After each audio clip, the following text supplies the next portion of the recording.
Magandang umaga, ngayon po ay araw ng Miyerkules, August 19, 2026. Update po muli sa lagay ng panahon.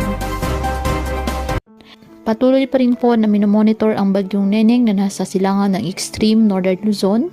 At taglay po ng bagyo, ang lakas ng hangin aabot sa 45 km per hour at may pagbugsong hangin umaabot sa 55 km per hour.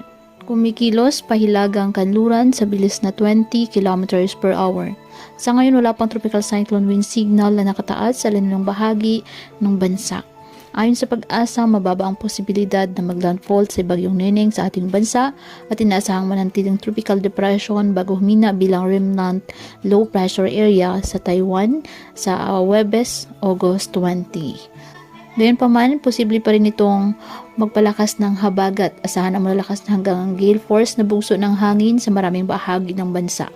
Gayon din po ang posibilidad ng malakas na pag-ulan sa ilang lugar. Kahit hindi po direktang tatama sa kalupaan ang bagyong Neneng, maaari po rin magkaranas ng mga malalakas na ulan at hangin ang mga lugar na apektado ng habagat.